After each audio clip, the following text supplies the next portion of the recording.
Um relatório de uma comissão parlamentar de inquérito está propondo algo extremamente raro na política brasileira: o indiciamento de autoridades do mais alto nível do sistema de justiça. Estamos falando de nomes que ocupam posições centrais no poder institucional do país. Isso mesmo.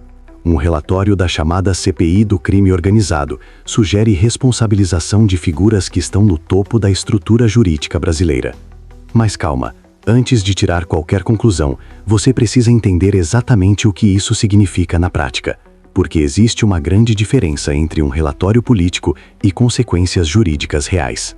Seja muito bem-vindo ao Visão Política, o canal que analisa os bastidores do poder com clareza e sem enrolação.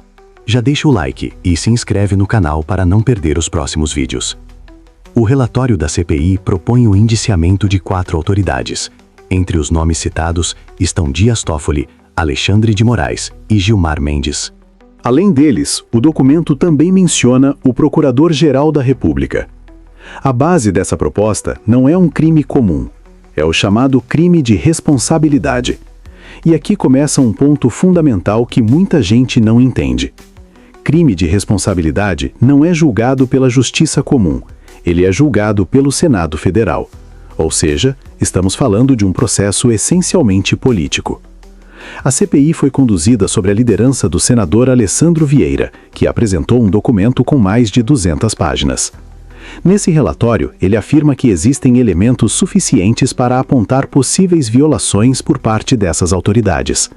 Mas atenção, um relatório de CPI não condena ninguém, não prende ninguém e não gera punição automática. Ele apenas sugere e encaminha. E o que acontece depois disso? Aqui entra uma das partes mais importantes de todo esse processo.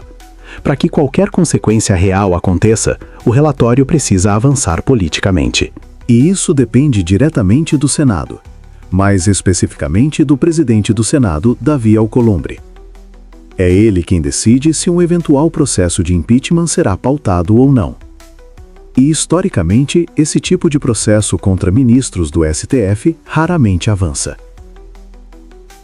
Segundo o documento, alguns ministros teriam participado de julgamentos em situações onde poderiam ser considerados suspeitos.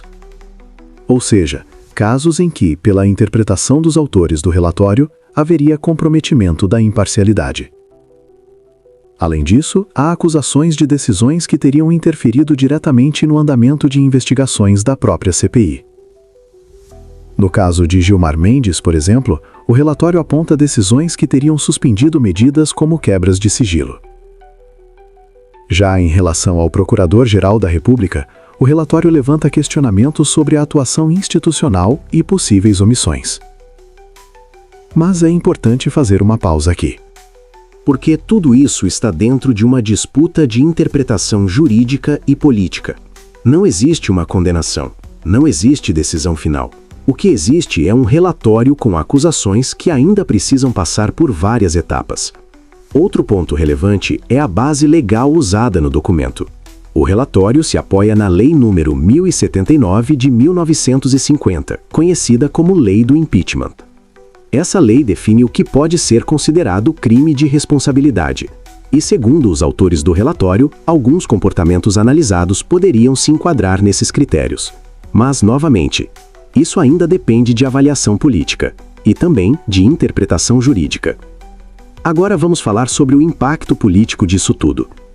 Mesmo que o processo não avance imediatamente, o relatório pode ter efeitos importantes. Por exemplo, pode ser usado futuramente como base para novos pedidos de impeachment. Pode influenciar o debate público sobre o papel do STF.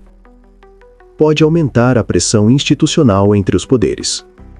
Além disso, esse tipo de documento tende a repercutir fortemente nos bastidores de Brasília. Outro ponto que o relatório levanta são propostas de mudança estrutural. Entre elas, a criação de regras mais rígidas para a atuação de ministros do Supremo.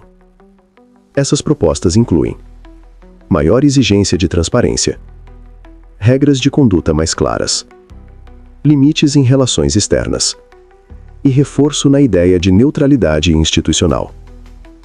Essas mudanças seriam feitas por meio de propostas de emenda à Constituição. Mas aqui existe um desafio enorme. PECs exigem apoio amplo no Congresso, E como você sabe, isso não é algo simples de conseguir. Agora vem uma pergunta importante. Qual a chance real disso tudo virar algo concreto? A resposta mais honesta é: depende do cenário político. Se houver apoio suficiente no Senado, o processo pode avançar. Se não houver, tudo pode ficar apenas no campo simbólico. E esse é um ponto essencial para você entender a política brasileira. Muitas vezes, o impacto de um relatório não está na consequência imediata, mas sim na narrativa que ele cria. Outro detalhe importante: caso um processo de impeachment fosse aberto, os envolvidos não participariam do julgamento. Isso porque haveria conflito de interesse. Nesse cenário, outros senadores seriam responsáveis pela decisão final. O que estamos vendo aqui é um episódio que mostra o nível de tensão entre instituições no Brasil. De um lado, uma CPI propondo responsabilização. Do outro, autoridades que ocupam posições centrais no sistema de justiça. E no meio disso tudo, o Senado, que tem o poder de decidir se esse processo vai seguir ou não. Existe um fator que costuma passar despercebido quando se fala em CPI. O peso político de um relatório não está apenas no seu conteúdo, mas em quem decide usá-lo no futuro. Muitas vezes, documentos como esse ficam guardados e voltam à tona em momentos estratégicos. Outro ponto importante é o timing. Esse tipo de movimentação raramente acontece por acaso. Quando uma CPI avança com propostas desse nível, isso geralmente indica uma tentativa de influenciar o cenário político mais amplo. Além disso, existe um impacto indireto sobre a opinião pública.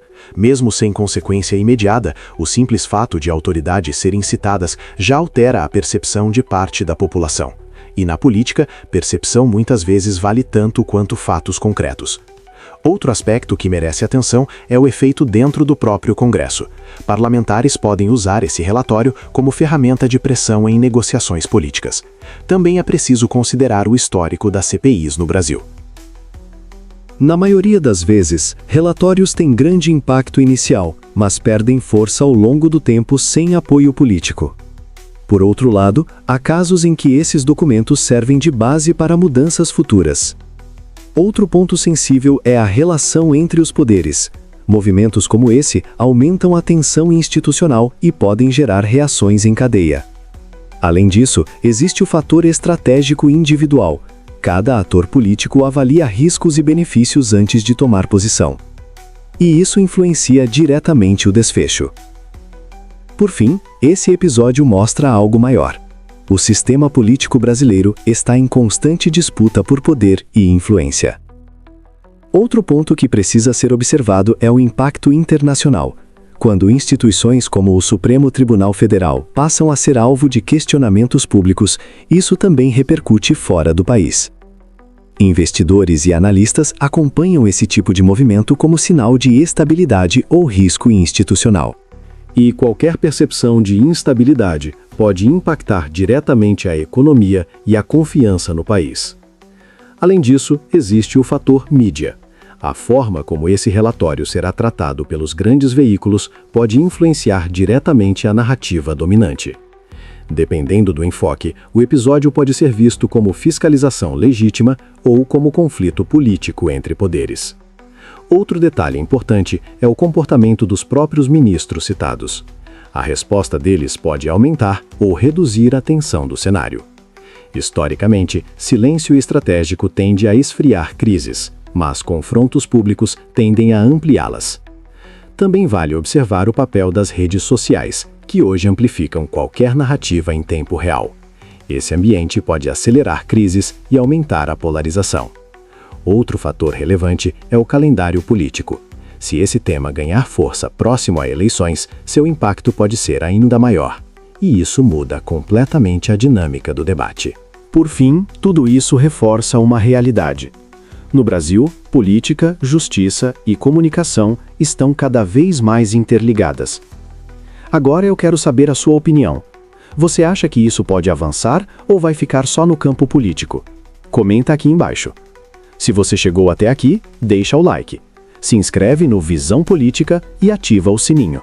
Porque aqui você entende o que realmente acontece nos bastidores do poder.